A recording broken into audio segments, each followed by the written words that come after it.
জীবনে বড় হতে গেলে শুধু প্রতিভা থাকলে হবে না, প্রয়োজন ধৈর্য, পরিশ্রম আর অপমান সহ্য করার শক্তি। আর থাকতে হবে নিজের উপর কঠোর বিশ্বাস।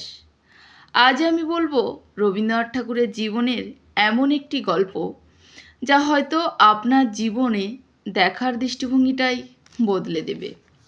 ছোটবেলায় রবীন্দ্রনাথ ছিলেন খুবই শান্ত স্বভাবের, কিন্তু পড়াশোনার প্রতি তার একেবারেই আগ্রহ ছিল না।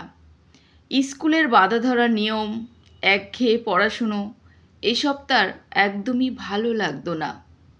তাই অনেক শিক্ষকই তাকে বলতেন, এই ছেলে জীবনে কিচ্ছু করতে পারবে না। কেউ কেউ আবার তাকে অলসও বলতেন। কিন্তু সবাই যেটা দেখতে পাননি তা হলো ছোট্ট রবির মনটা ছিল কল্পনায় ভরা। তিনি প্রকৃতিকে ভালোবাসতেন। গাছ, আকাশ, নদী, পাখির ডাক এসবের মধ্যেই তিনি খুঁজে পেতেন নিজের আনন্দ।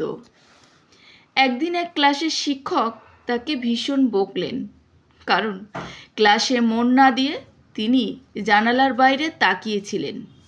শিক্ষক রেগে গিয়ে বলেন, তুমি কখনো সফল হতে পারবে না। এই কথাটি ছোট্ট রবির মনে খুব আঘাত করেছিল, কিন্তু তাতেও তিনি ভেঙে পড়েননি। বরং তিনি মনে মনে ঠিক করেন, আমি আমার নিজের পথেই এগোবো, নিজের পথেই চলবো, নিজের শিক্ষা নিজেই নেব। এরপর শুরু হলো তার নিজের মতো শেখা।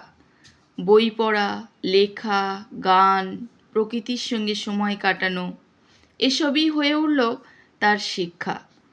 আর সেই ছেলেটিই একদিন লিখলেন গীতাঞ্জলি, যে বইয়ের জন্য তিনি পেলেন নোবেল পুরস্কার। তিনি হয়ে উঠলেন এশিয়ার প্রথম নোবেল বিজয়ী। একবার ভাবুন তো, যে ছেলেকে একদিন বলা হয়েছিল তুমি কিছুই করতে পারবে না, সেই মানুষটাই আজ পুরো পৃথিবী চেনে। সেই মানুষটাকেই সবাই শ্রদ্ধা করে, সম্মান করে। এটাই জীবনের সবচেয়ে বড় শিক্ষা। সবাই আপনার ক্ষমতাটা বুঝবে না, তাই বলে কখনোই নিজের স্বপ্নটাকে ছেড়ে দেবেন না। রবীন্দ্রনাথ আমাদের শিখিয়েছেন, সব মানুষের শেখার ধরন এক নয়। কেউ বই দেখে শেখে, আবার কেউ বা শেখে বাস্তব জীবন দেখে। তাই অন্যের কথায় কখনোই নিজের মূল্য নির্ধারণ করা উচিত নয়, কারণ আজ যারা আপনাকে ছোট করছে, কাল হয়তো তারাই আপনার সাফল্যে অবাক হবে। তাই নিজেকে বিশ্বাস করুন, নিজের স্বপ্নকে সময় দিন।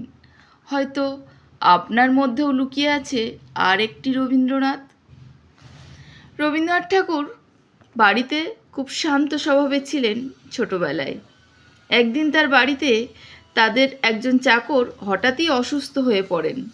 সেই সময় অনেকেই কিন্তু তাকে অবহেলা করেছিল, কিন্তু ছোট্ট রবীন্দ্রনাথ কিন্তু চুপ করে বসে থাকেননি।